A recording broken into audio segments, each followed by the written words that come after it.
In this video, I'll demonstrate building an implementation of the AJAX incremental page display pattern using the Microsoft ASP.NET extensions for AJAX. Generally, when we make a request for a web page that's served by a server that honors dynamic content like ASP.NET or PHP, with the exception of some external resources like references to images, for example, the code on the server side emits all of the HTML, JavaScript, whatever, sends it down to the browser, and then the browser displays the page.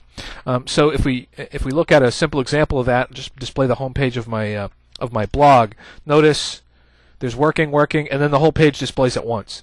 But in this new style of development, AJAX style development, the ability to show the page frame, give the user something to start looking at, and then populate other areas of the page as that content becomes available makes more sense. It provides for a much more aesthetically performant user interface. So if we look at a great example of this is PageFlakes. If you look at when I go to PageFlakes, notice how each of these bits of content comes from someplace different. So these video previews come from YouTube, this weather comes from Yahoo, this headlines comes from the New York Times, but each one of those is populated when that content is made available. So it's done asynchronously, and that's the model that we really want to emulate in the demo that we're going to build. So I'm going to go ahead and create a new AJAX-enabled website.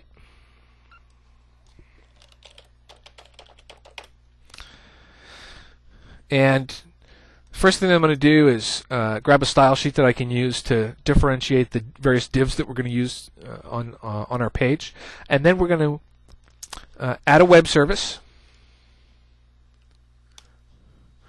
And the web service is just going to return, in our case, some static content. So this would be where you would determine, what bit of content you want to fetch. It could come from static HTML or XML files. It could come from a database. It could come from, an external web service. So this could be the broker to, the Yahoo service or the, for weather or wherever you want the content to come from.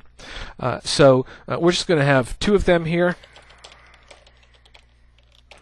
We'll call this fetch part 1 to begin with, and we'll just return some static content.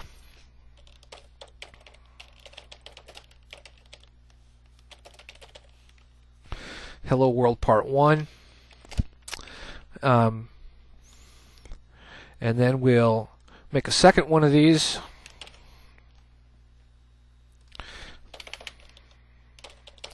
Call it part 2. And one more thing I'm going to do here is I'm actually going to slow this a little bit. So don't do this in your application at home. I'm going to introduce intentional network latency here. We'll just add a second. Need to sleep. One other thing that we need to do here in our web service, of course, is that if we want this to be callable by JavaScript, we need to decorate our class with the script service attribute so that our methods can be called from JavaScript. And this is because basically when we're making calls from AJAX, we want those calls to be asynchronous. So actually our JavaScript code won't call the fetch part 1 or the fetch part 2 methods directly, but in fact will call a JavaScript callable proxy, and that will making the call to that proxy will be done in an asynchronous fashion. So there's our web service.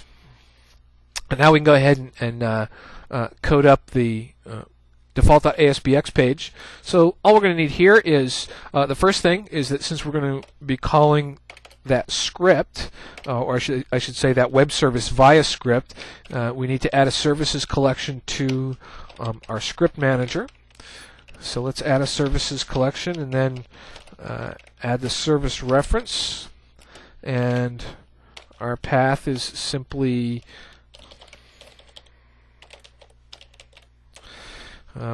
as a web service ASMX, because this endpoint for our web service is in our solution. That's all we need is the file name. Next thing we're going to need here is just a couple of divs that we can use to contain the content. So let's give this an ID so that we can populate it programmatically, and then let's add a class so that each of the two divs can have different appearances. And I'm just going to put a space filler in there so that you can see what those look like in design mode.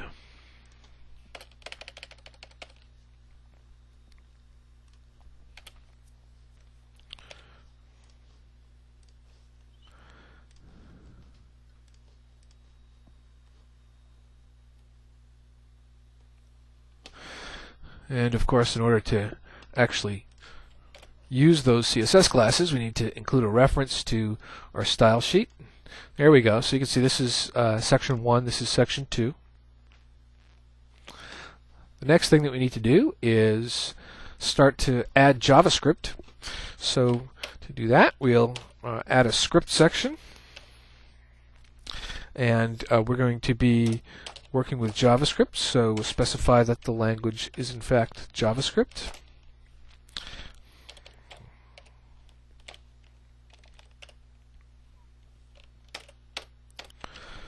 And I don't know if this is, strictly speaking, if this makes sense anymore. This is just a force of habit, adding these HTML comment tags so that script will be ignored by older browsers that don't support JavaScript. Don't know in this day and age that that's really necessarily something that you have to do. So what we want here is we're going to begin with a page load event handler. So there's an event that gets fired, and it expects a method called page load. So if there's a page load method, this code will get fired.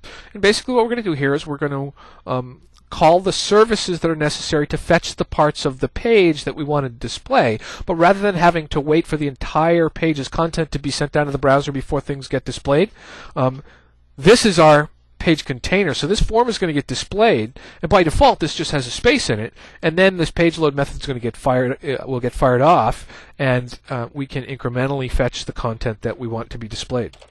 So let's begin by calling, here's our class name, and then our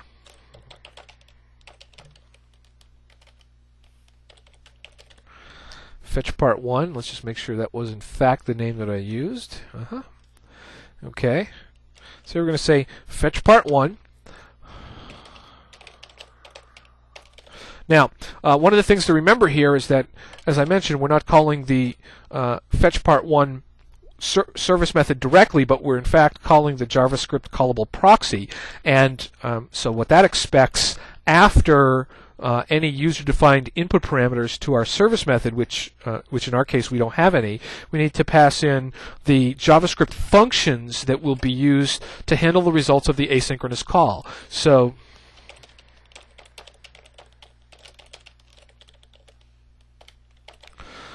complete timeout and error. And then, so these are JavaScript functions. We'll define them in a second here. This is the one that will be called when our call returns successfully. Now, in our case,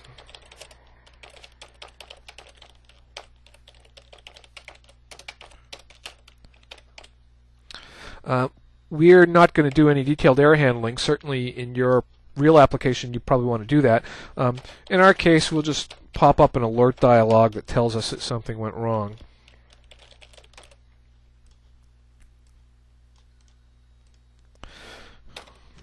And we'll do the same for error.